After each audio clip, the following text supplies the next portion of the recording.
তো আচ্ছা, গত ক্লাসে আমরা কি ডিসকাস করেছিলাম এর আগের ক্লাসগুলোতে? একটু আমাকে যদি রিমাইন্ড করে দিতে ভালো হতো আমার জন্য।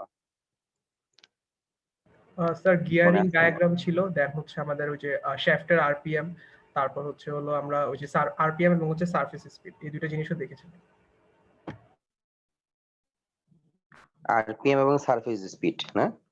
আচ্ছা, সারফেস স্যার স্পিড এর মাধ্যমে আমরা প্রোডাকশন ক্যালকুলেশন করা শিখাইছি যে এটা বলো। স্যার হ্যাঁ, সারফেস কে স্পিড বলতেছিলা বলো? জি স্যার সারফেস স্পিডের যে ক্যালকুলেশনটা ওটাই কি আমার প্রোডাকশন রেটের ক্যালকুলেশনই হবে মানে সেম ক্যালকুলেশন? আচ্ছা, এখানে এই বিষয়টা সেম ক্যালকুলেশন না। বাট আমি বোধহয় ওখানে ডিসকাস করেছিলাম যে আমরা কখন সারফেস স্পিড দিয়ে প্রোডাকশন ক্যালকুলেশন করব, কি ধরনের যন্ত্রের ক্ষেত্রে বা যন্ত্রের যে এন্ড পোর্শনটা আছে সেটা কিরকম হলে আমরা সেক্ষেত্রে কখন আমাদের সারফেস স্পিডটাকে কনসিডার করতে হবে production calculation as well as speed বোঝানোর জন্য। যেমন আমি যদি বলি কোনো একটা মোটর পাম্প, হ্যাঁ, কোনো একটা মোটর পাম্প অথবা সিলিং ফ্যান, আমাদের ফ্যানের আরপিএম কত? তো এখানে আমি আরপিএম বলবো কারণ ১ মিনিটে কতবার রিভলিউশন দিচ্ছে, রিভলিউট করতেছে সেটার উপর ভিত্তি করে আসলে খুব জোরে ঘুরতেছে না আস্তে ঘুরতেছে এটা মিন করবে। অর্থাৎ ওর কার্যকারিতা প্রকাশ করা বা পারফরম্যান্স কে আমরা আরপিএম দ্বারা প্রকাশ করতেছি। যেমন সিলিং ফ্যানের। তো আবার বিভিন্ন ধরনের প্রোডাক্টের ক্ষেত্রে বা বিভিন্ন মেশিনের ক্ষেত্রে আমরা পারফরম্যান্স কে বা তার প্রোডাকশন কে ইভালুয়েট করার জন্য এবং পারফরম্যান্স শো করানোর জন্য আমরা বিভিন্ন একক ব্যবহার করে থাকি বিভিন্ন সময়। তো এখন আমি যদি কোন একটা মেশিনের ক্ষেত্রে বা কোন ধরনের মেশিনের ক্ষেত্রে আমাকে আরপিএম বলতে হবে, কোন ধরনের মেশিনের ক্ষেত্রে প্রোডাকশন ক্যালকুলেশনের সময় সার্ভিস স্পিড কে ব্যবহার করতে হবে। এটা আমি মূলত ডিসকাস করেছিলাম আমার যতদূর সময় মনে পড়ে। তার মধ্যে একটা বিষয় বলি, আমরা কোন একটা ওয়াইন্ডিং মেশিনের প্রোডাকশন ক্যালকুলেশন চিন্তা করতেছি। তো ওয়াইন্ডিং মেশিনের প্রোডাকশন ক্যালকুলেশনটা চিন্তা করার সময় এটা যদি একটা ড্রাম হয়, এটা একটা ড্রাম। এই ড্রামটা যখন ঘোরে ড্রামের সারফেস কন্ট্রাক্টে প্যাকেজ ঘুরতেছে। ধরো এটা প্যাকেজ। এই প্যাকেজের মধ্যে ইয়ার্ন জড়াচ্ছে। প্রোডাকশন মানে হচ্ছে পার ইউনিট টাইমে কত মিটার, যেহেতু প্রোডাকশন এখানে ইয়ার্ন জড়াচ্ছে, অর্থাৎ ইয়ার্ন কত মিটার জড়াচ্ছে এখানে। আমরা যখন জানি যে টেক্সটাইল ম্যাটেরিয়াল এর ক্ষেত্রে ইয়ার্ন বা ফাইবার ফিলামেন্ট যদি হয় সেক্ষেত্রে আমরা ইজিলি মিটারকে লেংথ কে ওয়েটে কনভার্ট করতে পারবো, ওয়েট কে লেংথে কনভার্ট করতে পারবো। যেহেতু আমাদের একটা কনভার্সনের মাঝখানে মিডল টার্মটা হচ্ছে কাউন্ট।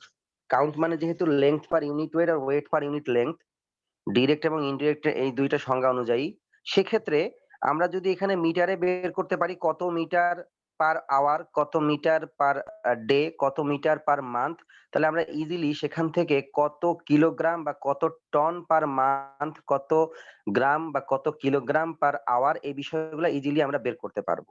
যেহেতু ওয়াইন্ডিং মেশিনের ক্ষেত্রে প্রোডাকশন ক্যালকুলেশন বা প্রোডাকশন বলতে বোঝায় যে একটা মেশিন ১ ঘন্টা বা ৮ ঘন্টা বা ৩০ দিন, ২৪ ঘন্টা অথবা ১ মাসে কি পরিমাণ বা কত কেজি ওই মেশিন থেকে আমরা ওন প্যাকেজ পাই। অর্থাৎ মেশিনের প্রোডাকশন ক্যাপাবিলিটি কত বা মেশিন আমাদের কতটুকু দেয় অ্যাকচুয়াল প্রোডাকশনটা। তাহলে এই ক্ষেত্রে প্রোডাকশন বলতে বোঝাচ্ছি কত কিলোগ্রাম আমরা ইয়ার্ন বা কতগুলা প্যাকেজ, কত মিটার ইয়ার্নকে আমরা ওয়াইন্ডিং মেশিনের মাধ্যমে আমরা ওয়াইন্ডিং করতে পারি। তাহলে এখানে যেহেতু প্রোডাকশনটাকে হিসাব করতে হচ্ছে কত মিটার লেংথে অথবা ওয়েটে। লেংথ পেলেই আমরা সেখান থেকে ওয়েটে কনভার্ট করতে পারবো যেহেতু আমরা ইয়ার্ন ওয়াইন্ডিং করতেছি, যেহেতু কাউন্ট আমাদের জানা থাকবে। তাহলে এই ধরনের মেশিনের ক্ষেত্রে ওয়াইন্ডিং মেশিন বলো, এই ধরনের মেশিনের ক্ষেত্রে আমরা প্রোডাকশন ক্যালকুলেশনের সময় যে মেশিনের এন্ড পোরশনটা রোটেশনাল মোশন দেয় বাট ওখানে জড়ায়। আমি এর আগেও বলেছিলাম যদি এরকম একটা রোলার থাকে উপরে, একটা রোলার থাকে নিচে, মাঝখান দিয়ে কোনো একটা জিনিস বের হচ্ছে। এখন এই নিচের রোলারটা যদি ক্লকওয়াইজ রোটেট করে, উপরের রোলারটা যদি অ্যান্টি ক্লকওয়াইজ রোটেট করে, মাঝখান দিয়ে যদি কোনো ফেব্রিককে পাস করাই, মনে করো ডাইং হওয়ার পরে ফেব্রিকটা যাচ্ছে, স্কুইজিং রোলার। এই রোলারের মাধ্যমে আমরা ফেব্রিকটাকে প্রেস করতেছি অ্যাজ ওয়েল অ্যাজ ডেলিভারি হচ্ছে।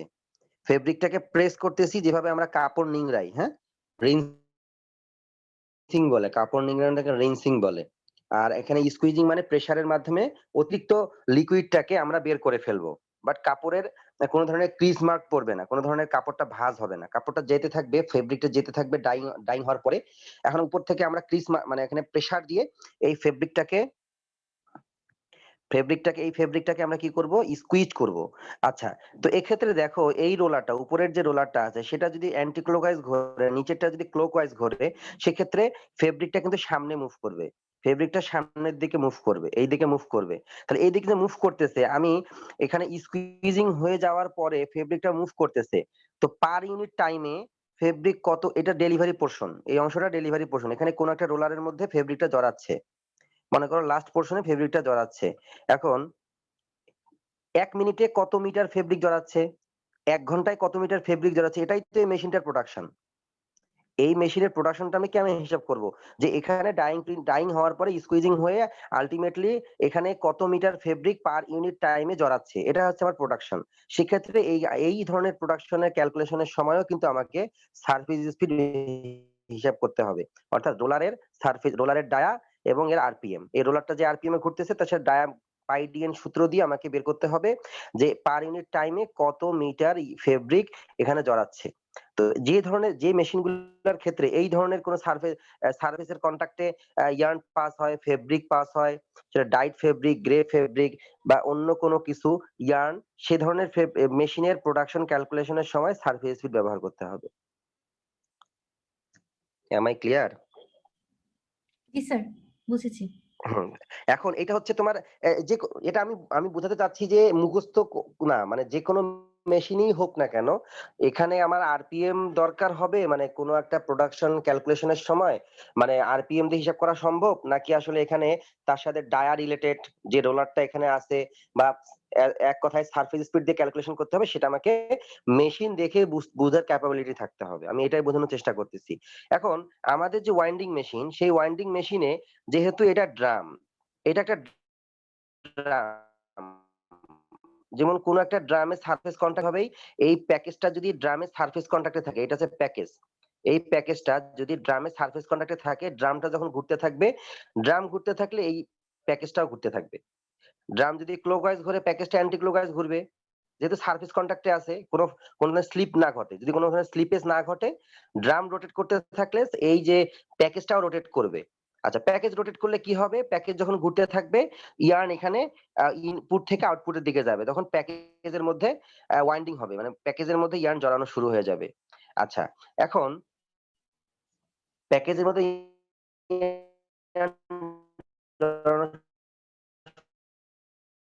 শুরু হয়ে যাবে। এখন পার ইউনিট টাইমে, per minute, per day, per month কত মিটার, মনে করে একটা ওয়াইন্ডিং মেশিনে, তাহলে 5 দ্বারা গুণ দিলে হয়ে যাচ্ছে। একটা প্রোডাকশন ক্যালকুলেশন হিসাব করলেই তো 5 দ্বারা গুণ দিলে হয়ে যাচ্ছে। আচ্ছা, সেক্ষেত্রে আমরা কি করব তাহলে এখানে, যে একটা প্যাকেজ রোটেট করার সময় এই ড্রামের সারফেস কন্ট্যাক্টে রোটেট করতেছে। সেক্ষেত্রে এই ওয়াইন্ডিং মেশিনের এই হেড, এটা একটা হেড মানে হচ্ছে কতগুলো ইউনিট। একটা মেশিনে 5টা ইউনিট থাকতে পারে, 10টা ইউনিট থাকতে পারে। অর্থাৎ এট এ টাইম একটা ওয়াইন্ডিং মেশিন থেকে 10টা চিজ প্যাকেজ তৈরি হতে পারে, অথবা 5টা চিজ প্যাকেজ বা কোন প্যাকেজ তৈরি হতে পারে। সেটা মেশিনের ব্র্যান্ড অনুযায়ী ভ্যারি করবে, মেশিনের ম্যানুফ্যাকচারার অনুযায়ী ভ্যারি করবে, তুমি কোন মেশিন কিনলে, এগুলা বিভিন্ন ফ্যাক্টর আছে। তো এখন এই মেশিনের ক্ষেত্রে যদি একটা হেডের কথা চিন্তা করি, তাহলে এই ওয়াইন্ডিং মেশিনের প্রোডাকশন কিভাবে ক্যালকুলেশন করব আমরা? পার ইউনিট টাইমে, প্রোডাকশন পার আওয়ার বা প্রোডাকশন পার শিফট, সেক্ষেত্রে কি হিসাব করব?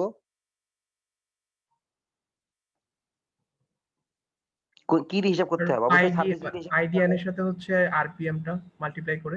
পাই ডি এর সাথে এন তো আরপিএম এখানে, জি স্যার, আইডিএন। এবং ডি হচ্ছে ডায়া। কার ডায়া হবে? So এটা কোন হচ্ছে ইয়ান প্যাকেজের। এখানে একটা বিষয় আছে, শক্তির কনজারভেশন ল অনুযায়ী, আমি পরে পড়াবো ওটা। এখানে ডায়াটা আমরা ডায়া আসলে আমরা হিসাব করব এক্ষেত্রে, এখানে ভেরিয়েবল হবে। অর্থাৎ প্রথমে তো এমটি প্যাকেজ থাকবে, যত টাইম যাবে ততই ইয়ার্নের প্যাকেজটা বড় হতে থাকবে, সার্কামফারেন্স বাড়তে থাকবে, অর্থাৎ ডায়া বাড়তে থাকবে। সেক্ষেত্রে ডায়াটার ব্যাপার আছে, ডায়া থাকবে। ডায়া কার হবে সেটা আমরা সামনে ডিসকাস করব। এখানে সামনে ডিসকাস, বাট ডায়া থাকবে। হ্যাঁ, সেটা ড্রামের মানে ডায়া স্যার বলি। যখন ওই যে স্যার রোলারে যখন স্যার ইয়ার্ন জড়াবে তখন মানে মানে ফেব্রিকটা জড়াবে তখন স্যার আস্তে আস্তে ডায়াটা বাড়বে, যে মানে কি ডিটার জন্য স্যার আস্তে আস্তে বাড়বে। আমি একটু ডিসকাস করে নেব একটু পরেই, এটা একটু মাথায় রাখো যে এই বিষয়টা আমি পড়াবো, অবশ্যই এটা আমার পড়ার একটা বিষয়। এখানে আমরা drum driven by surface contact বা স্পিন্ডল ড্রিভেন মানে ডিরেক্ট ড্রাইভ আর ইনডিরেক্ট ড্রাইভ ২ ধরনের বিষয় আছে। এখানে আমরা দেখো আমরা সামনে পড়াবো মেথডস অফ প্যাকেজ ড্রাইভিং। এটা একটু তোমরা আমি তখন আরো ডিসকাস করে ফেলবো। আমরা যে টপিকটা পড়াবো সেই ক্ষেত্রে এই বিষয়টা আরো ক্লিয়ার হবে। Methods of package driving. প্যাকেজটাকে ড্রাইভ দিচ্ছি আমরা কিভাবে? হুম, হুম। বাকি আমি এখানে বোঝাতে চাচ্ছি সার্ভিস ফিটা কখন লাগবে। আমি মনে করি তোমরা বুঝতে পারছো যে সার্ভিস ফিটা কখন দরকার।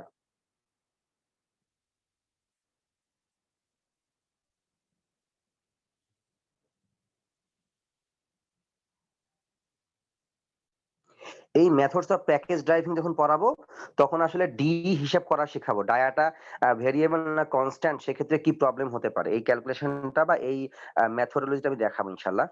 আচ্ছা এই আলোচনাটা আমরা মেথডস অফ প্যাকেজ ড্রাইভিং এ করাবো। আপাতত আমরা সারফেস স্পিড এবং আরপিএম আমরা কখন সারফেস স্পিডটাকে ব্যবহার করব আমাদের পারফরম্যান্স অথবা প্রোডাকশন ক্যালকুলেশন ইভালুয়েট করার জন্য। আমি মনে হয় বোঝাতে পেরেছি। কি বলো? তাহলে আমরা আজকে আরপিএম এন্ড সারফেস স্পিড নিয়ে ডিসকাস গত ক্লাসে করেছি, আজকে একটু রিভিউ করলাম। এবং আমরা গত ক্লাসে গিয়ারিং ডায়াগ্রাম অফ এ লুম দেখাইছি কিভাবে ড্র করতে হয়, অর্থাৎ যে পাওয়ার ট্রান্সমিটিং এলিমেন্টস গুলা আছে সেই এলিমেন্টস গুলাকে কিভাবে গিয়ারিং ডায়াগ্রাম ড্র করার সময় কিভাবে আমরা ওগুলাকে কনসিডার করব, কার ডায়া কনসিডার করব, কার টিথ কনসিডার করব, এবং সেক্ষেত্রে আমাদের ফর্মুলাটা কি হবে, ড্রাইভার বাই ড্রিভেনের ফর্মুলা মোটর আরপিএম এর সাথে, এবং কোনটা ড্রাইভার কখন হয় কখন ড্রিভেন হয়, এই বিষয়গুলো আমরা আলোচনা করেছি। এবং দেখেছি যে মোটরের আরপিএম যাই হোক না কেন সেটা বিভিন্ন অনুপাত অনুযায়ী কম বেশি হচ্ছে বিভিন্ন শ্যাফটে গিয়ে, ও কখনো আরপিএম বেড়ে যাচ্ছে কখনো কমে যাচ্ছে। এই আরপিএম কমা বাড়াটা রিলেটেড কার জন্য? Motor pulley dia, machine pulley dia, number of teeth of A, number of teeth of B, অর্থাৎ গিয়ারের টিথ সংখ্যা বেশি কম হওয়া, পুলির হওয়া, এগুলোর সাথে আরপিএম যেটা অর্থাৎ মোটরের আরপিএম যেটা সেটা কখনো বাড়তেছে কখনো কমতেছে। এই বিষয়গুলো আমরা গত ক্লাসে ডিসকাস করেছিলাম, রাইট? জি স্যার। আচ্ছা, আজকে আমরা যে বিষয়টা ডিসকাস করতে যাচ্ছি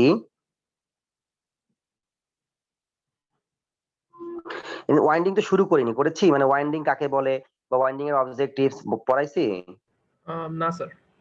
আচ্ছা, তাহলে আমরা gearing power transmitting elements as well as gearing diagram of a loom and related calculation এগুলো আমরা পড়াইছি।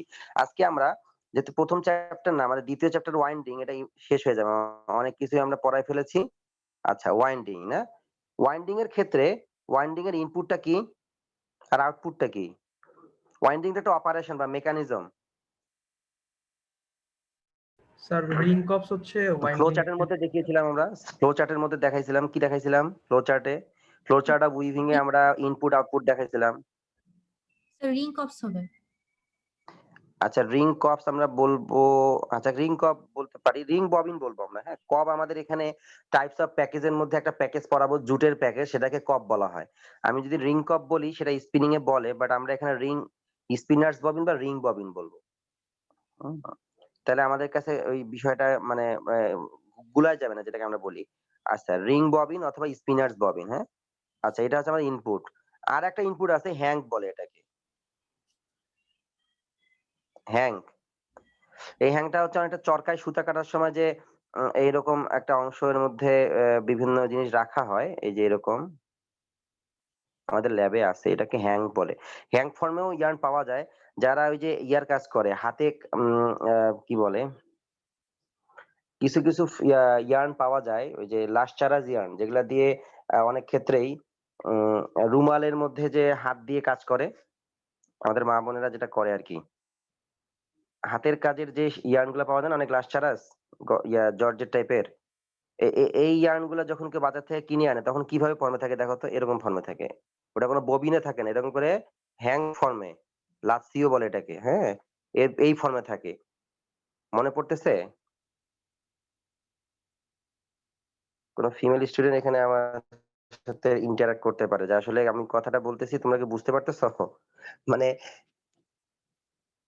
হ্যাং কথাটা বোঝানোর জন্য কথাটা বলতেছি। আমরা অনেক ক্ষেত্রেই হাতের কাজের জন্য যে ইয়ার্ন গুলা নিয়ে আসি বাজার থেকে, সেগুলো আসলে ববিন ফর্মে থাকে না, যেটা সেলাই মেশিনের ববিনের সুতা যখন আমরা নিয়ে আসি। এই ধরনের হ্যাং ফর্মে বা এরকম ধরনের লাচ্ছি ফর্মে থাকে, সেটাকে যখন আমরা আলটিমেটলি কোনো একটা প্যাকেজে কনভার্ট করতে চাই তখন এই যে এইটার মাধ্যমে দিয়ে করতে হয়। এটাকে হ্যাং বলে।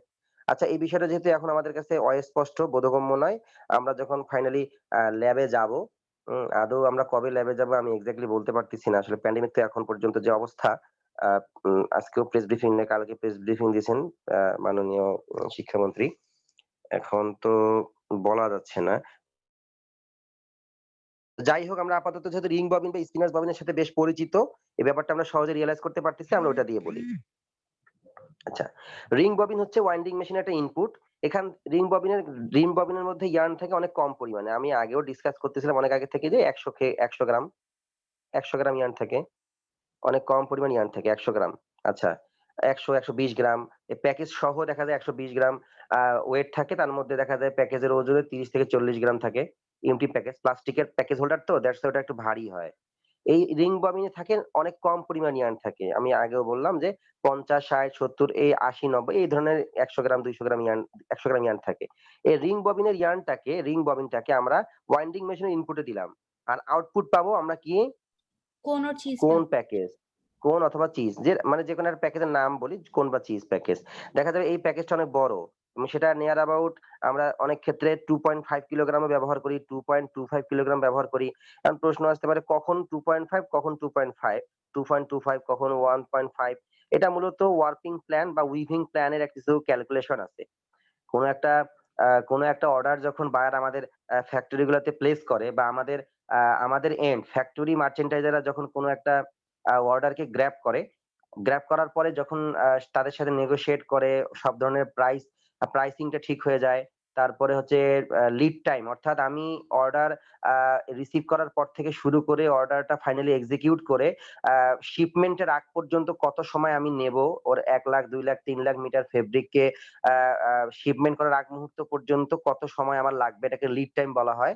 এটা খুবই একটা ইম্পোর্টেন্ট ফ্যাক্টর, লিড টাইম। তো লিড টাইম এই সমস্ত কিছু যখন অলরেডি হয়ে গেল, তখন ফ্যাক্টরি মার্চেন্টাইজার যখন ফ্যাক্টরিতে এসে অর্ডারটাকে প্লেস করে, তখন ফ্যাক্টরি জিএম, ফ্যাক্টরি ম্যানেজার তারা ওই অর্ডারটাকে লিড টাইমের ভিতরেই এক্সিকিউট করে ফাইনালি ডেলিভারি দেওয়ার জন্য বিভিন্ন প্ল্যানিং করে। একেবারে থেকে, অর্থাৎ ম্যাটেরিয়াল পারচেজিং থেকে শুরু করে ফাইনালি প্রোডাক্ট ডেলিভারি আগ পর্যন্ত এই এই অর্ডারের জন্য কি করতে হবে, এটাকে টোটালি বলা হয় উইভিং প্ল্যান। এটাকে বলা হয় উইভিং প্ল্যান।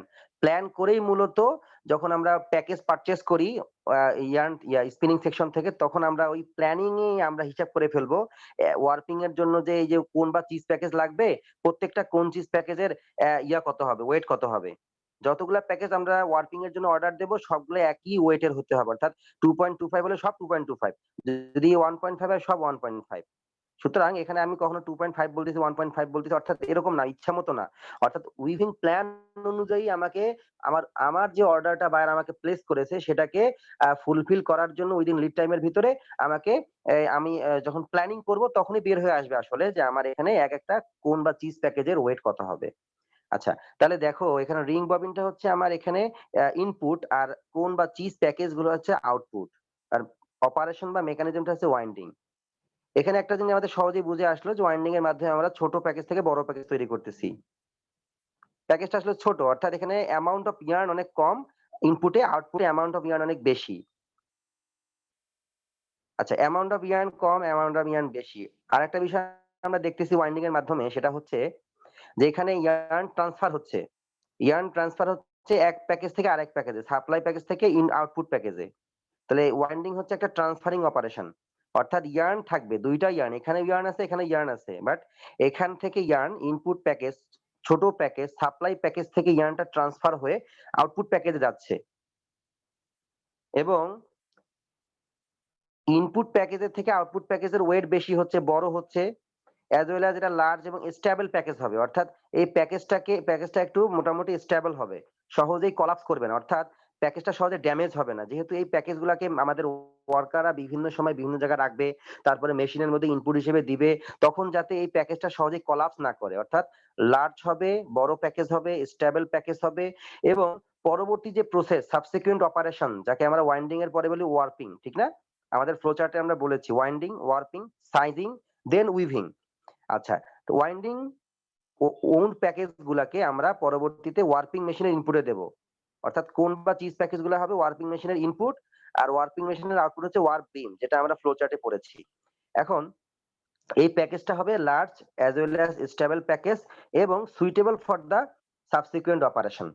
এই প্যাকেজটাকে অবশ্যই সুইটেবল হইতে হবে পরবর্তী যে অপারেশন, অর্থাৎ ওয়ার্কিং এর সময় এই প্যাকেজটাকে যখন আমাদের ওয়ার্কাররা ক্রিল বয়রা এই প্যাকেজটাকে যখন বিভিন্ন জায়গায় ক্রিলিং করবে, তখন যাতে প্যাকেজটা সহজে কলাপস না করে। এবং এই যে প্যাকেজ ইনপুট প্যাকেজ যেটা স্পিনার্স ববিন বা রিং ববিন, এটা তো আসলে স্পিনিং সেকশনের লাস্ট ফ্রেম যেটা রিং ফ্রেম, এটার আউটপুট বা স্পিনিং সেকশনের লাস্ট আউটপুটটা হচ্ছে রিং ববিন। ইয়ার্ন তৈরি হয়ে এখানে ববিনে জড়িয়েছি আমরা, ওয়াইন্ডিং করেছি। এখন এই প্যাকেজে যখন ইয়ার্ন তৈরি হয়েছে, ইয়ার্নের মধ্যে কিছু ইনহারেন্ট ফল থেকে যাবে তৈরি হওয়ার সময়। থিক থিন প্লেস হতে পারে, কোথাও মোটা কোথাও চিকন, এটা একটা প্লেস হতে পারে।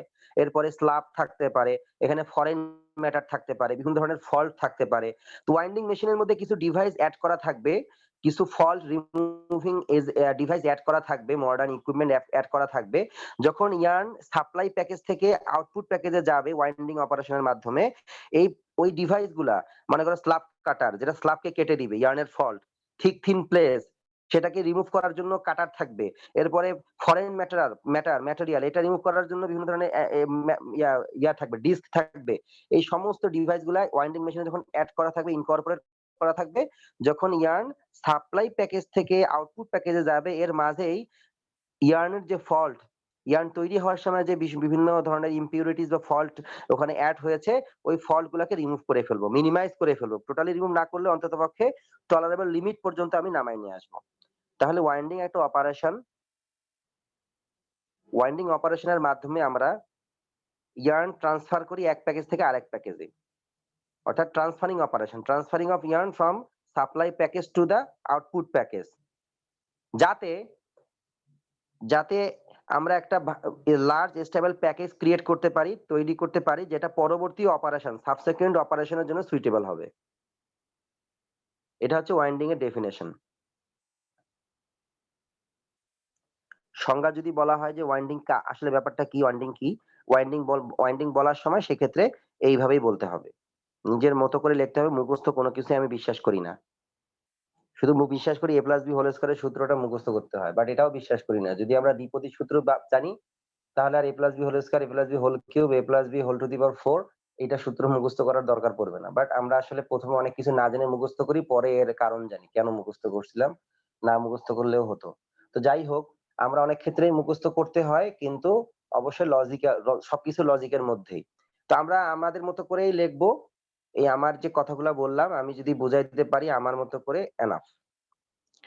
সুতরাং পরীক্ষায় আমি মুখস্থ করে লিখবো, এই ধরনের টেন্ডেন্সি না থাকাটাই ভালো। শাহরুজ হোসেন, হ্যাঁ বলো, হাত তুলছো, ইন্টেনশনালি আর আনইনটেনশনালি? ইচ্ছা করেই? Intentionally sir. এখানে স্যার হ্যাঁ বলো। জি স্যার, এখানে স্যার 2.5 2.25 স্যার লিখেছেন স্যার। এটা কি স্যার কোন প্যাকেজ বা চিজ প্যাকেজের স্যার ওয়েটটা? হ্যাঁ হ্যাঁ, ওয়েট, হ্যাঁ, মানে ওয়েট আমি বললাম যে এখানে 100 গ্রাম না, 100 গ্রাম থাকে, 120 গ্রাম থাকে এই রিং ববিনের ওয়েট। আর আমরা যখন ওয়াইন্ডিং এর মাধ্যমে আউটপুট হিসেবে একটা প্যাকেজ পাই, সেটা কোন চিজ প্যাকেজ, কোন অথবা চিজ প্যাকেজ, সেটার ওয়েটটা 2.25 কিলোগ্রাম হতে পারে, 2.5 কিলোগ্রাম হতে পারে, 1.5 কিলোগ্রাম হতে পারে, 1.8, 1.9 এই বিভিন্ন কিলোগ্রাম হতে পারে। তখন আমি বললাম যে এই কিলোগ্রাম গুলা, এই যে 2.5, 2.25 বিভিন্ন যে ভ্যালু গুলা বলতেছি আমরা, এটা উইভিং প্ল্যান করে বের করতে হয়।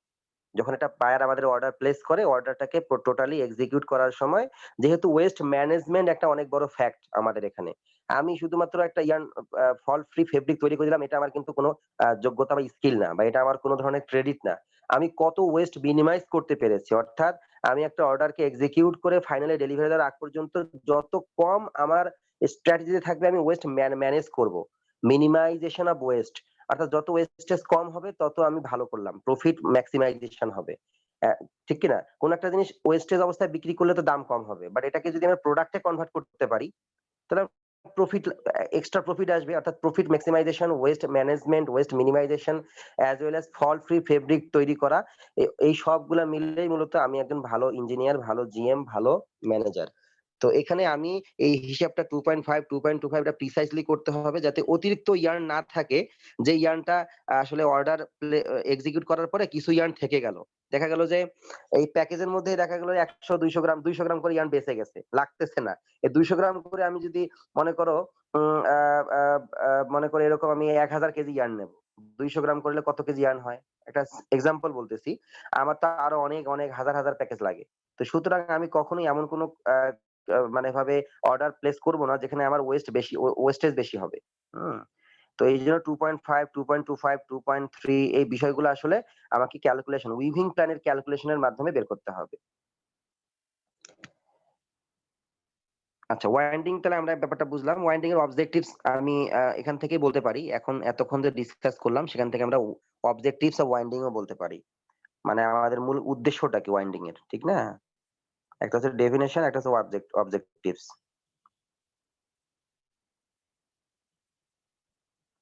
ডেফিনিশনের মধ্যেই কিন্তু অবজেক্টিভ চলে আসছে। ঠিক না? কে বলতে পারবা অবজেক্টিভস? ১ নাম্বার অবজেক্টিভ বলো। স্যার স্যার ছোট প্যাকেজ থেকে স্যার বড় প্যাকেজে ট্রান্সফর্ম করতে হবে যাতে স্যার মানে ওটা যেন স্যার হ্যাঁ, স্টেবল প্যাকেজ হয়, এটা একটা স্যার হ্যাঁ। মেইন রিজন আছে। To transfer yarn from supply package বা small package to the large package বা supply package to the output package to produce large, stable and suitable package for the subsequent operation. Right? এটা একটা objectives. ছোট package থেকে বড় package করব। একটা বড় প্যাকেজ তৈরি, ছোট প্যাকেজ থেকে সাপ্লাই প্যাকেজ থেকে আউটপুট প্যাকেজে কনভার্ট করব এবং সাথে, সাথে কেন কনভার্ট করব? বড় একটা প্যাকেজ তৈরি করব, স্টেবল প্যাকেজ তৈরি করব এবং পরবর্তী অপারেশনের জন্য সুইটেবল হবে। আচ্ছা ২ নম্বর কি হবে? আরেকজন বলো। স্যার ইম্পিউরিটি রিমুভ করা। অবজেকশনেবল ইমপিউরিটিস অথবা অবজেকশনেবল ফল্টস যেটা থাকে, যেটা আসলে টলারেবল লিমিটের বাহিরে, এই ফল্ট গুলাকে রিমুভ করা ইয়ার্নের সারফেস থেকে, রাইট? হ্যাঁ, জি স্যার। এটা সেকেন্ড অবজেক্টিভস। আরো এভাবে বললে আমরা অনেক কিছুই বলতে পারবো কি করা, হ্যাঁ? তাহলে আমরা objectives of winding as well as ডেফিনিশনটাও দেখলাম। এখন আমরা দেখব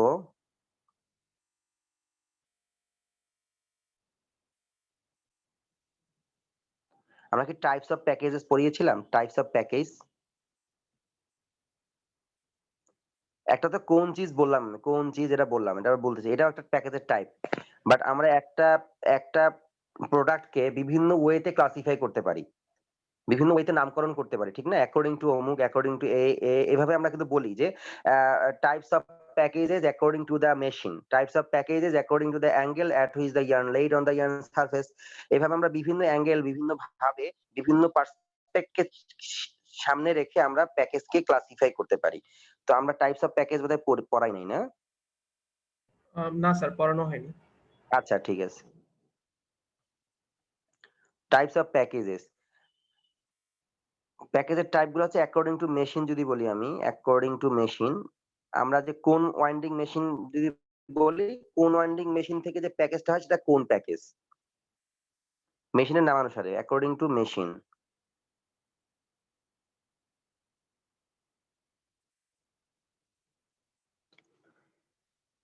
একটা হচ্ছে কোন প্যাকেজ, কোন ওয়াইন্ডিং মেশিন থেকে যে প্যাকেজ পাওয়া যায় সেটা কোন প্যাকেজ।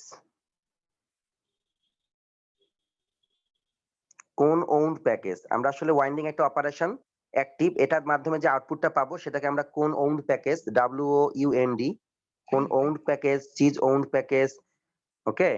আর অপারেশনটা তো ওয়াইন্ডিং। আমরা কখনো উইন্ডিং বলবো না, হ্যাঁ? আমরা ওয়াইন্ডিং বলবো। হুম। একটা হচ্ছে ওয়াইন্ড আর একটা হচ্ছে উইন্ড।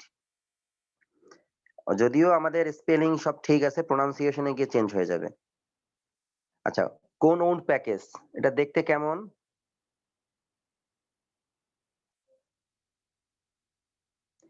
কনিক্যাল শেপ হওয়ার কারণে এটাকে কোন বলা হয়। প্যাকেজটা যখন মেশিনে তৈরি হয় তখন কোন কোন এভাবেই তৈরি হয়, মানে কনিক্যাল শেপে হয়। হ্যাঁ? অর্থাৎ নিচের যে বেস সেটা একটু লার্জ সার্কামফারেন্স থাকে বা লার্জ ডায়া থাকে। দেন কার থেকে?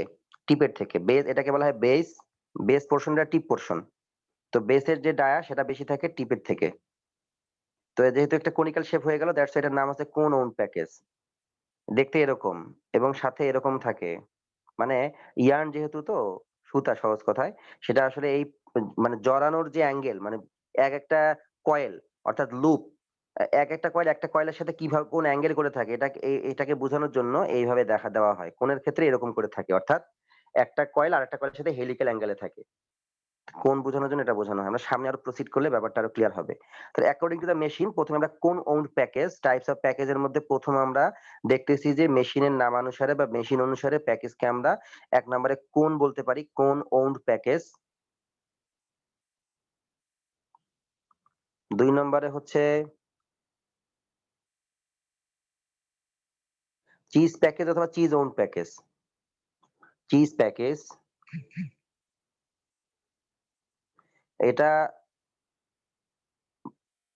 দেখতে এরকম। অর্থাৎ টিপ এবং বেস সেম ডায়ার হয়। এটা চিজ ওউন্ড প্যাকেজ। এখানেও যে একটা কয়েল অর্থাৎ আমরা কয়েল বলতে এরকম লুপ অর্থাৎ ইয়ার্ন যখন কোন একটা এমটি প্যাকেজে জড়াবে তখন তো বারবার একটা কয়েল তৈরি করবে। হুম? স্প্রিং এর মতো একটা করে কয়েল তৈরি করবে। কয়েল তৈরি করে প্যাকেজটাকে আপ থেকে ডাউন, ডাউন থেকে আপ। এই প্যাকেজের হোল সার্কামফারেন্স এ হোল লেংথ এ জড়াবে। এজন্য একটাকে কয়েল বলতেছি না, এটা কয়েল। এই কয়েল গুলো একটার সাথে একটা কি ধরনের অ্যাঙ্গেল ক্রিয়েট করতেছে এর উপর ভিত্তি করে আমরা আঁকানোর সময় এই যে এভাবে ড্র করি। এই ক্রস দিয়ে দেই মানে বোঝাচ্ছি একটা কয়েল একটা কয়েলের সাথে হেলিক্যাল অ্যাঙ্গেল ক্রিয়েট করতেছে বা কনসিডারেবল অ্যাঙ্গেল ক্রিয়েট করতেছে। প্রমিনেন্ট বোঝা যাচ্ছে, প্যাকেজ দেখেই বোঝা যাচ্ছে যে একটা কয়েল আরেকটা কয়েলের সাথে একটা কনসিডারেবল অ্যাঙ্গেল ক্রিয়েট করতেছে। চিজ প্যাকেজ বলা হয় এটাকে।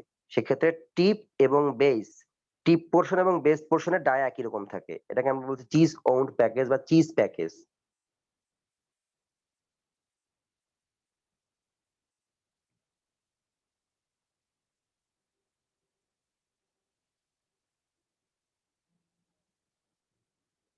ফ্ল্যাঞ্জড ববিন, ববিন ফ্ল্যাঞ্জড ববিন বলতে ফ্ল্যাঞ্জ এবং ব্যারেল। ফ্ল্যাঞ্জ বলতে আমরা লাটাই যে চালাইতাম, লাটাই বা ঘুড়ি ওড়ানোর সময় যে লাটাই দিয়ে আমরা ঘুড়ি মানে সুতাগুলাকে আমরা একটা লাটাইয়ের মধ্যে পেঁচাইতাম। সবাই আমরা সেটা পরিচিত। এটা শহরেও ঘুড়ি উড়ানো হয়। তো লাটাইয়ের মধ্যে যে বিষয়টা আমরা লাটাই যদি দেখি এরকম, এখানে ২ টা চাকতির মতো জিনিস থাকে। ডিস্ক টাইপের জিনিস থাকে, এখানে ২ টা হ্যান্ডেল থাকে। মানে একটা হ্যান্ডেল থাকে মাঝখান দিয়ে। তো এখানে কি করা হয় ইয়ার্নটা জড়ানো হয়। লাটাইয়ের ইয়ার্ন সুতা যেটা। এখন যেহেতু ইয়ার্ন এখানে জড়ানো হচ্ছে এই মাঝখানে, এই অংশের মধ্যে ইয়ার্ন জড়ানো হয় এবং এই অংশ দুটো হচ্ছে এই ইয়ার্ন গুলা সাপোর্টের জন্য কাজ করে। যদি খুব বেশি পরিমাণে ইয়ার্ন থাকে তবে এই ২ টা ডিস্ক টাইপের যে এই পোরশন আছে, ডিস্ক আছে, সার্কুলার ডিস্ক। এই সার্কুলার ডিস্ক গুলা মূলত ইয়ার্নকে সাপোর্ট দিয়ে থাকে। এখন এই অংশগুলো সার্কুলার ডিস্ক লাটাইয়ের ক্ষেত্রে যে ২ পাশে ২ টা ডিস্কের মতো থাকে, এই ২ টা ডিস্ককে মূলত ফ্ল্যাঞ্জ বলে। একটা flange, left flange, right flange. FLANGE, flange. এইটাকে ফ্ল্যাঞ্জ বলে এই ২ টাকে। আর মাঝখানে যে অংশের মধ্যে ইয়ার্নটা জড়ানো হচ্ছে, ঘড়ি দিয়ে বোঝাচ্ছি, লাটাই দিয়ে বোঝাচ্ছি, যাতে আমরা সহজেই রিকগনাইজ করতে পারি যে আসলে ব্যাপারটা কি, কিরকম, দেখতে কিরকম হতে পারে। তো এখানে এই ২ টা হচ্ছে ফ্ল্যাঞ্জ এবং মাঝখানে অংশটাকে আমরা বলি ব্যারেল। BARREL, ব্যারেল, আর এটা হচ্ছে ফ্ল্যাঞ্জ। যেহেতু এই প্যাকেজের মধ্যে এটা ইয়ার্নের প্যাকেজ, এই প্যাকেজের মধ্যে ফ্ল্যাঞ্জ আছে, এইজন্য এটাকে বলা হয় ফ্ল্যাঞ্জড ববিন। সেক্ষেত্রে ববিনের ক্ষেত্রে এই যে এই অংশটুকু যেটা লাটাইয়ের অংশটাকে দেখাইলাম, এটা তো থাকবে না, আমি লাটাই দিয়ে বোঝানোর জন্য বলতেছি। তো এটা হচ্ছে লাটাই দিয়ে বোঝালাম কোনটা ফ্ল্যাঞ্জ কোনটা ব্যারেল, যেখানে ইয়ার্ন জড়ানো হবে এই যে এখানে যে অংশের মধ্যে লেফট টু রাইট, এই অংশটাকে আমরা ব্যারেল বলতেছি এবং এই সার্কুলার ডিস্কের টাইপের অংশগুলোকে ফ্ল্যাঞ্জ বলতেছি। যেকোনো বিমের ক্ষেত্রেও ফ্ল্যাঞ্জ পাবো আমরা, সার্কুলার ডিস্কের মতো দেখবো, সেটা ফ্ল্যাঞ্জ, কোনো সমস্যা নাই, ওটা সন্দেহ নাই। কারণ আমরা দেখাবো সামনে যে ফ্ল্যাঞ্জ থাকবে এবং ব্যারেল থাকবে। ব্যারেলের মধ্যে ইয়ার্ন জড়ানো হবে, ফ্ল্যাঞ্জ গুলা ইয়ার্নের সাপোর্ট হিসেবে কাজ করবে। মানে ইয়ার্নের সাইড থেকে যদি ইয়ার্নটা কলাপস না করে, ইয়ার্নের ফ্ল্যাঞ্জ কাজ করে। আচ্ছা, এখন আমরা যদি ফ্ল্যাঞ্জ ববিনটাকে ড্র করি,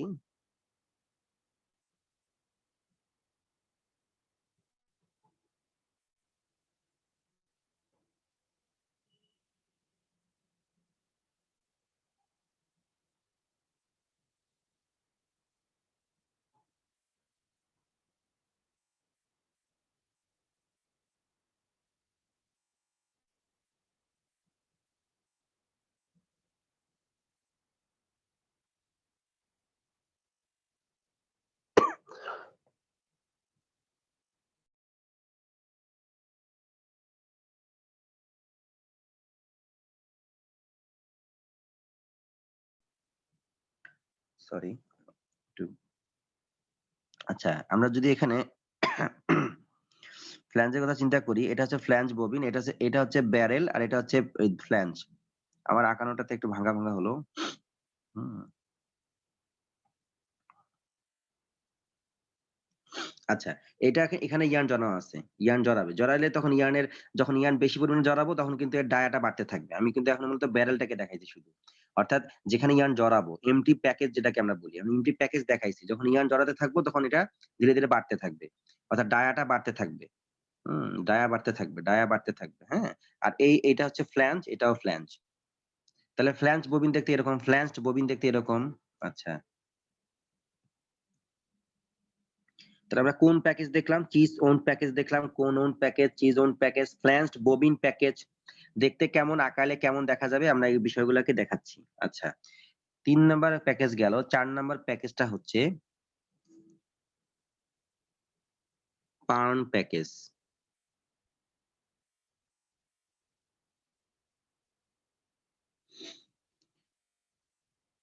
পার্ন প্যাকেজ। জাওয়াদ স্যার যেহেতু পড়াচ্ছেন আমরা জানি যে আমাদের ফেব্রিকের মধ্যে ওভেন ফেব্রিকের ক্ষেত্রে ২ সেট ইয়ার্ন থাকে। আমি ১ম এ নিজেও ডিসকাস করেছি। Vertical, horizontal. ভার্টিক্যাল গুলোকে আমরা বলি ওয়ার্প ইয়ার্ন। এই যে ওয়ার্প ইয়ার্ন, এবং এটাকে বলি আমরা ওয়েভড ইয়ার্ন। তো ওয়ার্প ইয়ার্ন গুলা তো ভার্টিক্যাল বরাবর থাকে মেশিন উইভিং লুমের বাম পিছন থেকে সামনের দিকে, ইনপুট থেকে আউটপুট দিকে টান অবস্থায় থাকে। যখন শেড ক্রিয়েট হয় আমরা যখন শেডিং করি তখন ওয়ার্প ইয়ার্ন ২ ভাগে ভাগ হয়ে যায়। শেডিং করলে ওয়ার্প ইয়ার্ন ২ ভাগে ভাগ হয়ে যায়। এই যে শেড ক্রিয়েট হইছে। এটা শেড ক্রিয়েট হইছে। এটা শেড অ্যাঙ্গেল বলে, আলফাকে শেড অ্যাঙ্গেল বলি আমরা। শেড ক্রিয়েট হয়ে গেছে। অর্থাৎ ওয়ার্প ইয়ার্ন গুলো আসলে মূলত যখন আমরা শেডিং করিনি তখন এই রেফারেন্স লাইন অনুযায়ী ছিল। যখন ভাগ করে ফেললাম, মনে করেন টোটাল ৬০০০ ইয়ার্নের মধ্যে ৩০০০ ইয়ার্ন উপরে চলে গেল, ৩০০০ ইয়ার্ন নিচে আসলো বাই ইউজিং হিল শ্যাফটস। তো তখন একটা শেড ক্রিয়েট হলো, একটা এরকম স্পেস ক্রিয়েট হলো, জিওমেট্রিক্যাল স্পেস ক্রিয়েট হলো, যেটাকে রম্বসের মতো দেখতে। এই স্পেসটা ক্রিয়েট হওয়ার পরে এর ভিতর দিয়ে আমরা ওয়েভ ইয়ার্নকে পাস করব। একটা তো ওয়ার্প ইয়ার্ন, এই ইয়ার্নগুলোতে এমনিতে ওয়ার্প ইয়ার্ন, ভার্টিক্যাল ইয়ার্ন, যেটা এইভাবে আছে। ২ ভাগে ভাগ হওয়ার পরে টান অবস্থায় আছে। আমরা বাধ্য করে একে ভাগ করাইছি, মানে একে আমরা একটা টেনশন দিয়ে ভাগ করাইছি। আপওয়ার্ড এবং ডাউনওয়ার্ড মুভমেন্ট। হিল ফ্রেম যখন আপে যাবে আর একটা হিল ফ্রেম ডাউনে যাবে তখন ২ ভাগে ভাগ হয়ে যাবে। এর ভিতর দিয়ে একটা আমাদেরকে ওয়েভ ইয়ার্ন পাস করতে হবে এই অংশের ভিতর দিয়ে। তাহলে কি হবে? পিকিং হয়ে গেল, একটা শেডিং। ওয়ার্প ইয়ার্ন ২ ভাগে ভাগ হয়ে গেল, দিস ইজ শেডিং। এন্ড ওয়েভ ইয়ার্ন যখন শেডের ভিতর দিয়ে পাস করবে, দিস ইজ পিকিং। শেডিং এর পরে পিকিং হয়ে যাবে, দেন বিট আপ হয়ে যাবে, এক পিক পরিমাণ ফেব্রিক তৈরি হয়ে যাবে। আচ্ছা, এন্ড ফেব্রিক তৈরি করার জন্য শেডিং করতে হবে, দেন পিকিং করতে হবে। পিকিং এর জন্য ওয়েভ ইয়ার্ন পাস করতে হবে। তো যেসব অনেক আগে থেকেই যে ওয়েভ ইয়ার্ন পাস করার জন্য ওয়ার্ক তো আমরা ডিরেক্টলি টান অবস্থায় রাখি মেশিনের সাথে সাথে, বাট ওয়েভ পাস করার জন্য বিভিন্ন পদ্ধতি আছে, বিভিন্ন ওয়ে আছে। একটা আছে অ্যানসাইন্ট পিরিয়ড থেকে শুরু করে বর্তমান মডার্ন পর্যন্ত বিভিন্ন ওয়ে আছে। কোন মডার্নের মধ্যে যেমন air jet picking system, rapier picking system, projectile picking system, water jet picking system, বিভিন্ন পিকিং সিস্টেম আছে, যেটা জাওয়াদ স্যারের পার্ট। স্যার পড়াচ্ছেন বা পড়াবেন ইনশাআল্লাহ। আমার মূল কথা হচ্ছে এই অংশের ভিতর দিয়ে যেখানে আমি দেখাচ্ছি, এই অংশের ভিতর দিয়ে কি পাস করতে হবে? ওয়েভ ইয়ার্ন পাস করতে হবে। ওয়েভ ইয়ার্ন পাসটা আমি কিভাবে করবো? যদি হাত দিয়ে করি, হ্যান্ড পিকিং, হাত দিয়ে আমি দিলাম ওই শেডের ভিতর দিয়ে, হ্যান্ড পিকিং।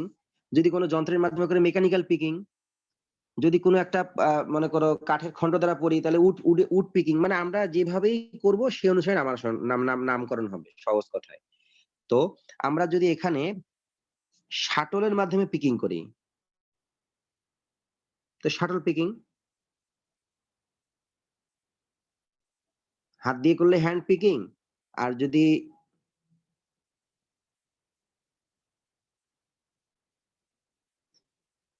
শাটলের মাধ্যমে করি, শাটল পিকিং। মূলত আমার মূল অবজেক্টিভস হচ্ছে আমরা শেডের ভিতর দিয়ে ওয়েভ ইয়ার্ন পাস করতে হবে। কিভাবে করব সে অনুসারে পিকিং এর নামকরণ হবে। তো পার্ন প্যাকেজ যেটা, এই পার্ন প্যাকেজটা মূলত ওয়েভ ইয়ার্ন হিসেবে ব্যবহার হয়।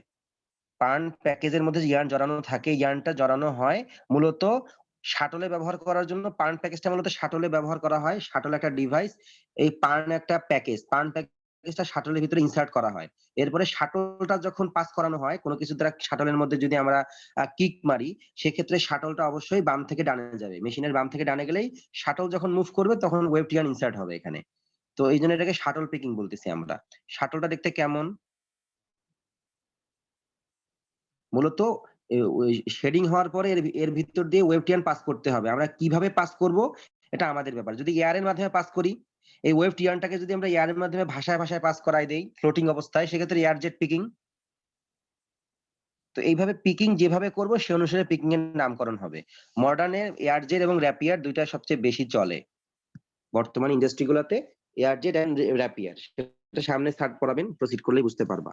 আচ্ছা, আমাদের শাটল দেখতে কেমন আসলে আর পার্ন প্যাকেজটা দেখতে কেমন একটু দেখাই আমি।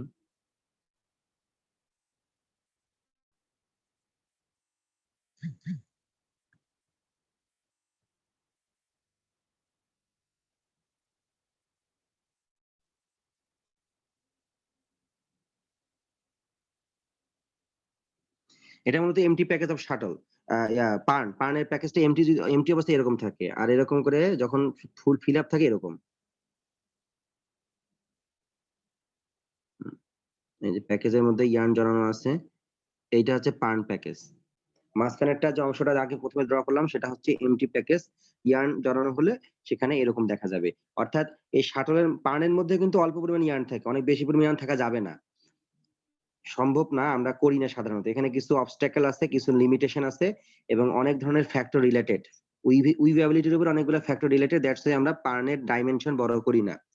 এবং পার্নের ডাইমেনশন বড় করলে শাটলের ডাইমেনশন বড় করতে হবে, সেক্ষেত্রে অনেকগুলা লিমিটেশন অ্যাড হবে এখানে। হ্যাঁ, এবং আলটিমেটলি আমার প্রোডাক্টিভিটি লস হয়ে যাবে, সেটা পরে ডিসকাস করবো না। আপাতত আমরা দেখাই যে পার্ন প্যাকেজটা ব্যবহার করব ওয়েব শাটলের মধ্যে। শাটল মূলত ওয়েব ইনসার্শন একটা ডিভাইস। যেমন এয়ারের মাধ্যমে যদি ওয়েব ইনসার্ট করি এয়ার জেট, তো এখানে এয়ারের মাধ্যমে ভাষায় নিয়ে যাব। শাটলের মাধ্যমে আমরা যদি ওয়েব ইনসার্ট করি শাটল পিকিং বলবো এটাকে। তো শাটল আসলে কনভেনশনাল পিকিং সিস্টেম, অর্থাৎ মডার্নের আগ মুহূর্ত পর্যন্ত শাটল দিয়ে পিকিং করা হতো। শাটলের মধ্যে সাধারণত পার্ন প্যাকেজটাকে আমরা ব্যবহার করব। এরকম শাটল দেখতে এরকম।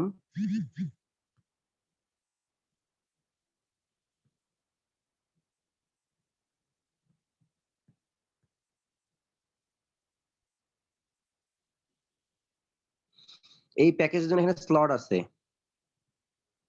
শাটলে। এই প্যাকেজটা যাতে এখানে আমি ইনসার্ট করতে পারি, এই প্যাকেজটাকে এখানে যাতে আমি ইনসার্ট করতে পারি এই জন্য এখানে স্লট কাটা আছে। শাটলটা একটু ভারী হয়, উড টাইপের, ওক কাঠ বা এই ধরনের ভারী একটা উড কাঠের অংশ হয়। এখন এই পার্ন প্যাকেজটাকে এই যে অংশ ফাঁকা অংশের মধ্যে আমরা ইন করে দেব। যখন এই অংশ পার্ন প্যাকেজটা যখন ডাইমেনশন বড় করবো, বেশি পরিমাণে ইয়ার্ন জড়াবো, তখন কিন্তু এই ফাঁকা অংশের পরিমাণটা বড় করতে হবে, তার সাথে সাথে শাটলের ডাইমেনশনও বড় হয়ে যাবে। যেহেতু আমরা পার্নের ডাইমেনশন বড় করতে চাচ্ছি সেক্ষেত্রে অনেক অবস্ট্যাকল আসবে, সেটা আমি বললাম। তো এই পার্ন প্যাকেজটাকে আমরা এই শাটলের মধ্যে ইনসার্ট করব। যখন শাটলটা স্লের মধ্য দিয়ে বাম থেকে ডানে যাবে তখন একটা ওয়েব ইনসার্ট হবে, পিকিং হবে, আবার ডান থেকে বামে গেলেও একটা ইনসার্ট হবে, পিকিং হবে। ওয়েব ইনসার্ট করবে এবং পিকিং হবে। তো বাম থেকে ডান, ডান থেকে বাম। সেক্ষেত্রে কি হবে, এটা হচ্ছে ওয়ার্প ইয়ার্ন। শেডিং হওয়ার মাধ্যমে কি হচ্ছে, শাটল বাম থেকে ডানে যাচ্ছে, আবার ডান থেকে বামে যাচ্ছে, আর বাম থেকে ডানে যাচ্ছে, আবার ডান থেকে বামে যাচ্ছে। এই ডান বাম করতে করতে করতে করতে এই যে পিকিং হচ্ছে এবং কি হচ্ছে, ফেব্রিক তৈরি হচ্ছে। কিন্তু দেখা যাচ্ছে যে এই অংশটাকে যদি কেটে দিতাম আমরা, এই যে সাইডের অংশগুলো যদি কেটে কেটে দিতাম তাহলে কি হতো, এরকম করে হইতো না যে কন্টিনিউয়াস ওয়েব ইনসার্শন হইতো না, যে একটা ইয়ার্নে কিন্তু কন্টিনিউয়াস ওয়েব ইনসার্শন হচ্ছে, আমরা কেটে দিচ্ছি না যে কোনো কাটার নাই, দ্যাটস ওয়াই এরকম।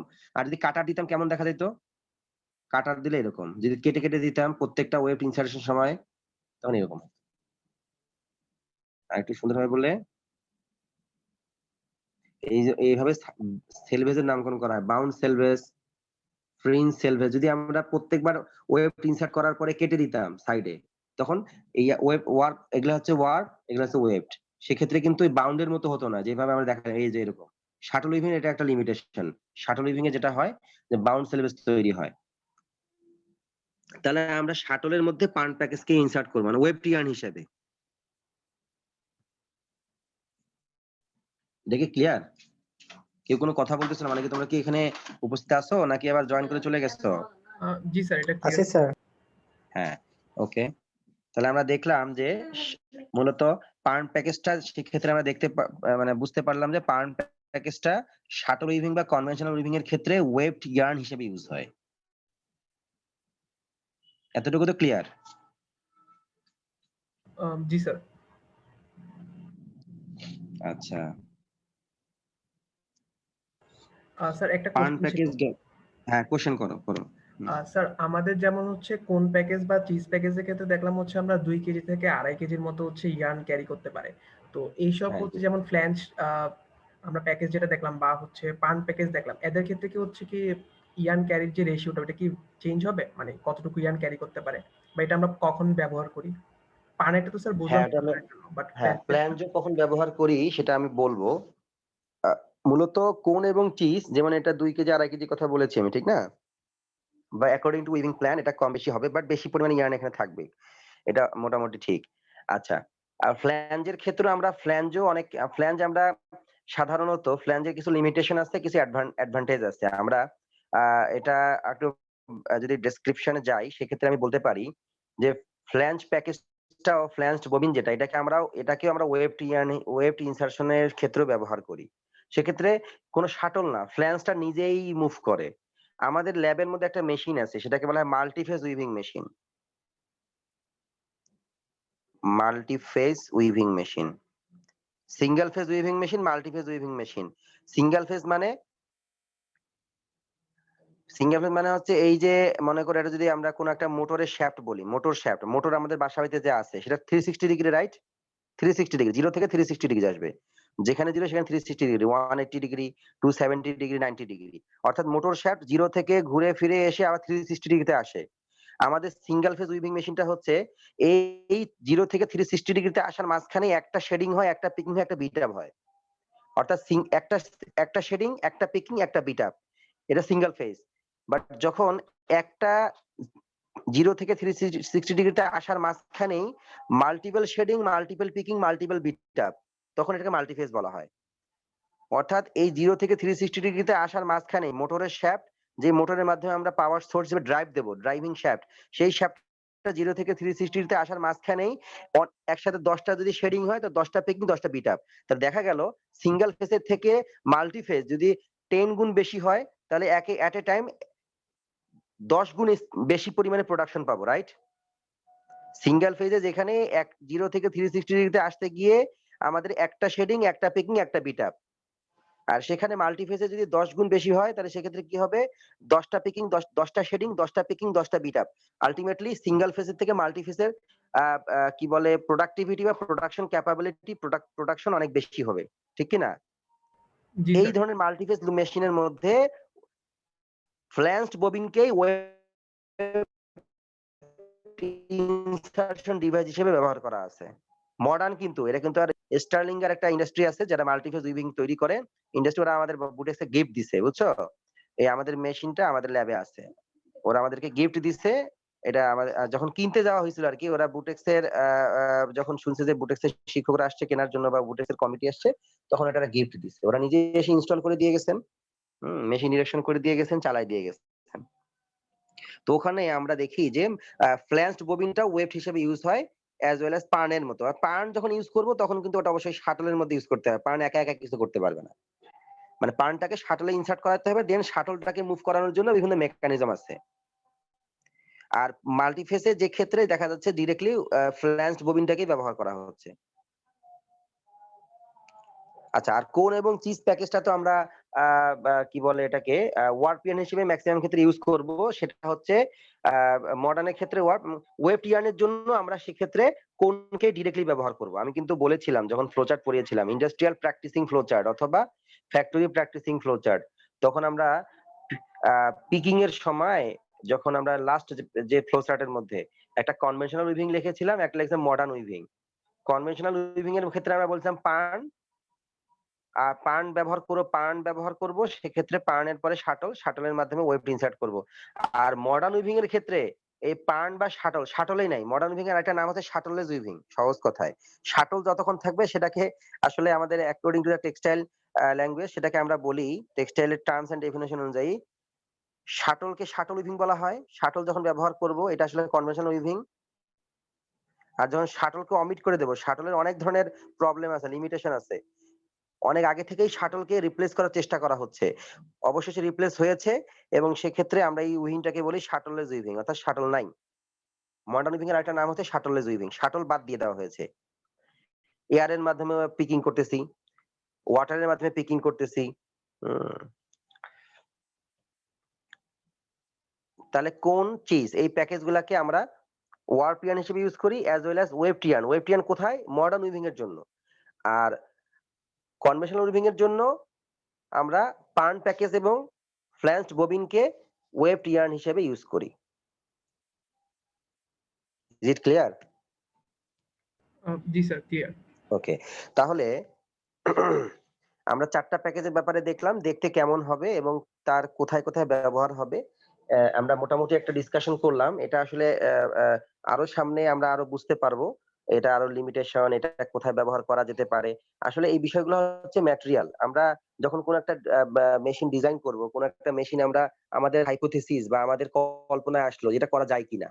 তখন আমি যখন মেশিনটা তৈরি করতে গিয়ে বা মেশিনটা যখন আমি ডিজাইন করব, আমাদের ভার্চুয়ালি ডিজাইন করব, ফাইনালি যখন আমরা এটা করতে যাব মেকানিক্যাল বা এই ইকুইপমেন্ট গুলা দিয়ে, তখন আমাকে চিন্তা করতে হবে এই মুহূর্তে আমি কোন ধরনের প্যাকেজের জন্য আমার কোথায় ইউজ করতে হবে। বা আমি যখন গিয়ারের কথা বলাইছি তখনও বলেছি যে এগুলো আমরা জানি কেন, আমরা যখন কোন একটা জিনিস তৈরি করব তখন কোথায় কোনটা ইউজ করব এটা যাতে আমরা ইজিলি বুঝতে পারি। আমরা ইউটিলাইজেশনটাকে প্রপারলি করতে পারার জন্যই মূলত কোন একটা গিয়ারের বিভিন্ন জিনিসপত্র নিয়ে পড়াশোনা করি বা আমরা কোন একটা প্যাকেজের বিভিন্ন জিনিসপত্র নিয়ে বলতেছি। কারণ এটা শুধুমাত্র এই বুকিশ নলেজ না। বাট আমি যখন কোন একটা ডেভেলপমেন্টে যাব, আমার কোন একটা মাথায় একটা আইডিয়া আসছে, আইডিয়াটাকে আমি ফ্রুটফুল ইমপ্লিমেন্ট করতে চাই, তখন কিন্তু এই আইডিয়া গুলো কাজে লাগবে। হ্যাঁ? যে আমি এখানে ফ্ল্যাঞ্জ ববিন দিলে ভালো হবে নাকি শাটলেই দেব। শাটল তো কনভেনশনাল, শাটলকে ড্রাইভ দিতে গেলে আবার একটু প্রবলেম। তো আমি এখানে ফ্ল্যাঞ্জটাকে ওয়েবড হিসেবে ইউজ করি। তো তখন সেটা মডার্ন হিসেবেই গ্রান্টেড হবে। এইভাবে আসলে কথাগুলো আসবে। আরো সামনে প্রসিড করলে আমরা আরো ক্লিয়ার হবো ইনশাআল্লাহ। আচ্ছা, এটা গেল ৪ টা package. Cone, cheese, flanged bobbin and pirn package. এই ৪ টা প্যাকেজ অ্যাকর্ডিং টু মেশিন এবং এই ৪ টা প্যাকেজ মূলত কটন উইভিং এর জন্য, কটন। এই ৪ টা প্যাকেজকে কটন উইভিং এ ইউজ করা হয়। আর ২ টা প্যাকেজ আছে, ৫ নাম্বার প্যাকেজ এটাকে কপ বলা হয়। আর ৬ নাম্বার প্যাকেজটাকে বলা হয় স্পুল। এটা হচ্ছে জুট উইভিং এ ব্যবহার করা হয়। আগের ৪ টা কটনে, এইটা হচ্ছে আগের ৪ টা হচ্ছে কটন উইভিং এ ব্যবহার করা হয়। ৫ এবং ৬ মোট ৬ টা প্যাকেজের মধ্যে ৫ নাম্বার এবং ৬ নাম্বার প্যাকেজটা জুট উইভিং ইউজ করা হয়।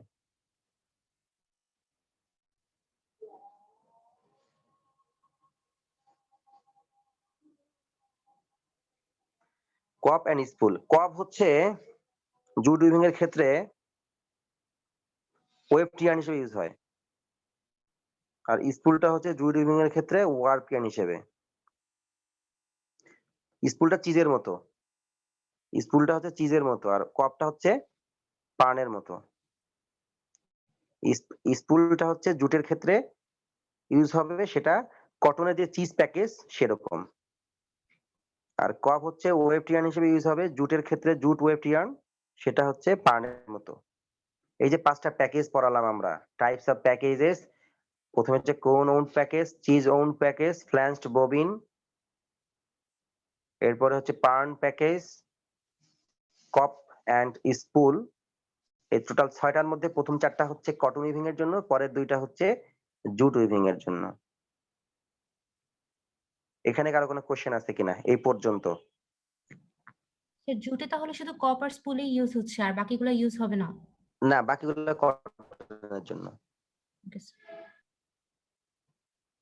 বাকিগুলা ওই উপরে ৪ টা কটন ছাড়া জুটে পসিবল না।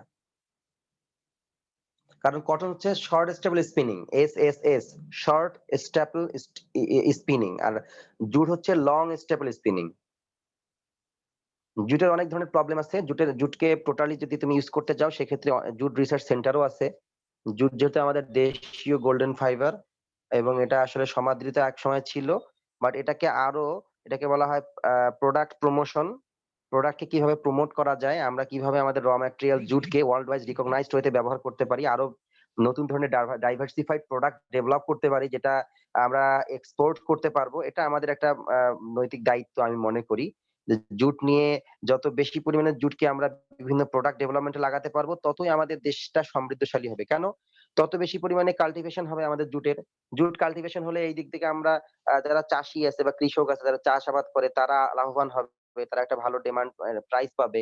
অ্যাজ ওয়েল অ্যাজ আমরা এটা থেকে প্রোডাক্ট যখন ডেভেলপ করব, এই ডাইভার্সিফাইড প্রোডাক্ট গুলাকে আমরা বিদেশে এক্সপোর্ট করব, যেটার মাধ্যমে আমরা আসলে রেভিনিউ আর্ন করতে পারবো। হ্যাঁ? তো এই জুটটাকে নিয়ে আরো বেশি পড়া দরকার। জুটের ক্ষেত্রে যারা ইয়ার্নে পড়ে, তারা মূলত লং স্টেপল স্পিনিং কিছু সাবজেক্ট পড়ে। তো জুটকে বিভিন্নভাবে সফেনিং করতে হয়, বিভিন্নভাবে জুটের কার্ডিং করতে হয়, জুট দিয়ে ইয়ার্ন তৈরি করতে হয়, উইভিং করতে হয়। এই বিষয়গুলা জুটে মূলত পড়ানো হয়। বাট এটা একটা গেল। বাট আমরা আরো যদি জুটকে প্রমোট করতে চাই, কারোর মাথায় কোনো আইডিয়া আছে, সে সেটা নিজের থেকেই সেটা নিয়ে চিন্তা ভাবনা করতে পারে। যেহেতু দেশীয় র ম্যাটেরিয়াল, সেক্ষেত্রে এটা অবশ্যই প্রশংসার দাবিদার। যে কেউ দেশীয় র ম্যাটেরিয়াল দিয়ে কিছু করতে পারে। কারণ সেক্ষেত্রে আমরা কারোর উপর ডিপেন্ডেন্ট হব না। কারণ ডিপেন্ডেন্সিটাই আসলে আমাদের জন্য অনেক ক্ষেত্রেই আমরা হোস্টেজ হয়ে থাকবো, জিম্মি হয়ে থাকবো। বাট যতই তুমি উন্নতি, আমি উন্নতি করে, আমার দেশ উন্নতি করুক, বাট আমরা যখন টোটালি একটা বিষয়ের উপর আরেকজনের উপর ডিপেন্ডেন্ট, এবং ওই দেশ আমাদের উপর যদি ডিপেন্ডেন্ট না হয় কোনোভাবেই, মানে মনে করো আমিও ডিপেন্ডেন্ট, সেও ডিপেন্ডেন্ট, অর্থাৎ তাহলে আমি হোস্টেস না। আমরা উইন উইন থাকবো, অর্থাৎ আমিও জিতবো, সেও জিতবে, আমরা বিজনেসে পার্টনার। বাট যদি এরকম হয় যে আমি ডিপেন্ডেন্ট বা আমি ডিপেন্ডেন্ট, বাট আমার যে যে আমাকে ওই র ম্যাটেরিয়াল সাপ্লাই করে, সে ডিপেন্ডেন্ট না আমার উপরে, সেটার জন্য আমার সাথে টোটালি লায়াবল না, ডিপেন্ডেন্ট না, সে আমার এখানে আমাকে তার দরকারই নাই, সেক্ষেত্রে আমি হোস্টেজ হয়ে যাব, জিম্মি হয়ে যাব। এবং সেক্ষেত্রে আমার প্রাইস আপগ্রেড আপ হবে, ডাউন হবে। তখন বায়ারের সাথে নেগোসিয়েশন করতে গিয়ে প্রাইসিংটা বেশি হয়ে যাবে, তখন বায়ার অন্যদিকে চলে যাবে, অন্য দেশে চলে যাবে। তো যত বেশি পারা যায় নিজস্ব র ম্যাটেরিয়াল দিয়ে যে কোনো একটা প্রোডাক্টকে ইউনিভার্সালি এটাকে প্রমোট করা, এটা হচ্ছে একটা বুদ্ধিমানের কাজ। এবং এটাকেই বলা হয় সাস্টেইনেবল ডেভেলপমেন্ট, অর্থাৎ টেকসই উন্নয়ন। উন্নয়ন হবে, বাট এটাকে টেকসই করতে হবে। অর্থাৎ এটা যাতে এই ধারা যাতে অব্যাহত থাকে। হ্যাঁ? এটাকেই বলা হয় সাস্টেইনেবল ডেভেলপমেন্ট বা সাস্টেইনেবিলিটি। সেটা সব ক্ষেত্রেই আছে। তো জুট যেহেতু আমাদের দেশীয় র ম্যাটেরিয়াল, আমাদেরকে এটা নিয়ে ভাবতে হবে, এটা নিয়ে চিন্তা করতে হবে, এটা নিয়ে ডাইভার্সিফাইড প্রোডাক্ট ডেভেলপ করতে হবে, যাতে আমরা এটা দিয়ে বিদেশের অনেক এক্সপোর্ট করে অনেক ধরনের আর্ন করতে পারি, যেটা আমাদের দেশীয় অর্থনীতি জিডিপি গ্রোথে অনেক বেশি পরিমাণে ভূমিকা রাখবে। তো আর কারো কোনো কোশ্চেন আছে?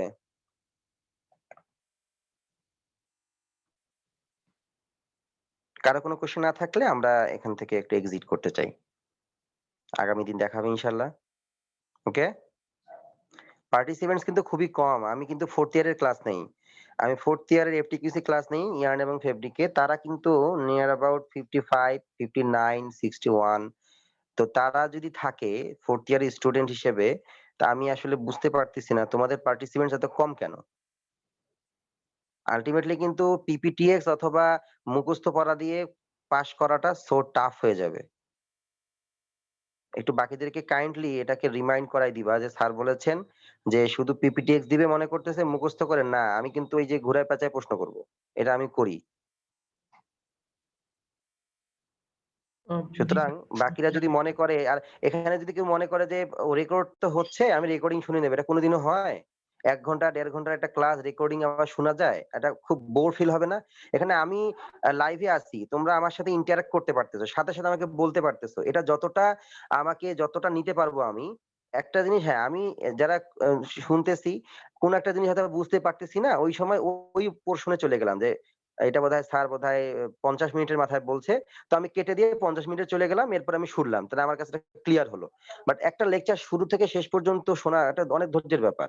এবং কেউ শুনবে না, এটা সহজ কথায়। আমি রেখে দিচ্ছি কেন? যেহেতু অনেকে পার্টিসিপেট করে না। বাট এটা মানে এটাই না যে এই প্রত্যেকদিন একটা করে ক্লাস হয়, অনেক অন্যান্য সাবজেক্টেরও হয়।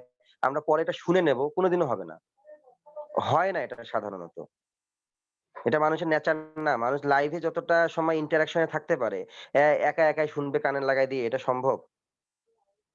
এটা বোর ফিল হবে, তার কাছে এটা বিরক্তিকর মনে হবে, সে দেখবে না, শুনবে না। বাট আল্টিমেটলি যখন পরীক্ষা হবে, তখন কিন্তু সে এসে বলবে, "স্যার কি পড়াইছেন? আপনি পড়ান নাই? স্যার আপনি না পড়ায় দিছেন কেন?" বা বিভিন্ন ধরনের হম্বিতম্বি। এই বিষয়গুলো আসলে খুবই এম্বারাসিং। এইজন্য একটু কাইন্ডলি বাকিদেরকে বলবা যে, "স্যার বলছেন যে এখানে জাস্ট একটু কানে লাগাই দিয়ে বসে থাকবে, বাকি একটু শুনবে। এতটুকুই তো এনাফ" আমি মনে করি। ঠিক ওকে আছে? স্যার। বাকি সবাইকে ফোর্থ ইয়ার জানিয়ে দেওয়া স্টুডেন্ট হবে। হ্যাঁ, জানাই দিবা যে প্রশ্ন যখন হবে তখন আবার সবকিছু যদি মনে হয় যে একেবারে নতুন, কেন এগুলো স্যার তো পড়াইনি, না পড়াইছি। কিন্তু তুমি যে অ্যাটেন্ড করবে না তার কাছে সব আমি পিপিটিএক্স দেব, পিপিটিএক্স অবশ্যই দেব। বাট পিপিটিএক্স গুলো আসলে টোটালি এটা হচ্ছে একটা সামারি। বাট এর জিস্ট কথাগুলো আমি পিপিটিএক্স এ দিলাম। আর এর ব্যাখ্যা বিশ্লেষণ আমি তখন ঘুরায় পেঁচায় দেব, তখন কি হবে?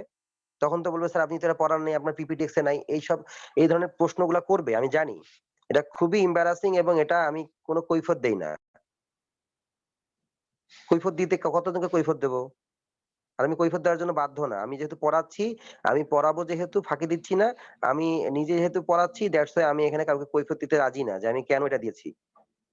কারণ আমি দিব যেটা লজিক্যাল। আমি যা পড়াবো, যা নিয়ে আলোচনা করব, যা নিয়ে আমি টাচ করব যে এই বিষয়টা তোমরা দেখবা, পড়তে বলবো সেগুলোই আমি পরীক্ষায় দেব। বাট একটু ঘুরায় পেঁচায় থাকবে, কোনো সন্দেহ নাই।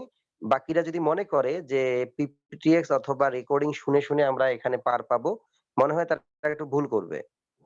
ওকে? বাকিদেরকে জানাই দিও। জি স্যার। খুবই হতাশাজনক যে তোমরা 30 বা 29 এই ধরনের পার্টিসিপেন্টস। আর আমি 4th ইয়ারে ক্লাস নেই। তাদেরই তো মানে একটা জিনিস আছে কি 4th ইয়ার তো তারা আউটগোয়িং ব্যাচ 43। তারা যদি 59, 60, 61, 62 জয়েন করতে পারে তাদের 67 এর মধ্যে 70 এর মধ্যে তোমাদের এখানে কি পরিমাণ 50% এর নিচে পার্টিসিপেন্টস, 40%, 30% পার্টিসিপেন্টস এটা তো মানা যায় না। সামনে যদি হয় তাহলে আমি তোমাদের ক্লাসটাকে আমার জন্য অফ করে দেব এবং আমি তোমাদের হেডের সাথে, ডিনের সাথে কথা বলব। হেড এবং ডিন স্যারদের সাথে। যে আমি তাহলে ক্লাস নিচ্ছি না। ওরা আরো ওদের সমস্যাগুলো আপনাদের সাথে বলুক। ওরা কি সমস্যা ফেস করতেছে। দেন আমি ক্লাসে জয়েন করব। আদারওয়াইজ না। ওকে? বাকি থেকে জানাই দিবা। আমি নাহলে আগামী দিনেই আমি তোমার হেড ডিনকে ফোন দেব। যে স্যার এরকম অবস্থা ওদের পার্টিসিপেন্টস গত কয়েকদিন মানে বেশ অনেকদিন থেকেই কম। বাট এটা কম হইলে তো হবে না। কেবল সেকেন্ড ইয়ারে তাতেই যদি এখন ওই ধরনের হয় তাহলে তো মানসিকতা এভাবে থাকলে হবে না তো। আমরা তো সামনে প্রসিড করতে হবে। ওকে? তো বাকিদেরকে একটু পোলাইটলি বলে দিবা স্যার বলেছেন যে পার্টিসিপেট করার জন্য এবং আশা করি ভালো হবে। ঠিক আছে? জি স্যার। হ্যাঁ, বলে দিও। একটু বলে দিও না ওরা হয়তো মনে করতেছে পিপিটিএক্স পড়ে পার হবে। বাট এটা বোধহয় একটু টাফ হয়ে যাবে পিপিটিএক্স পড়ে। পিপিটিএক্স এ তারাই বুঝবে যারা ক্লাসে অ্যাটেন্ড থাকবে। আদারওয়াইজ পিপিটিএক্স অনেকে বুঝবে না। ঠিক আছে, সকলকে ধন্যবাদ। আসসালামু আলাইকুম স্যার। আসসালামু আলাইকুম ওয়া রাহমাতুল্লাহ। ওয়া আলাইকুম আসসালাম।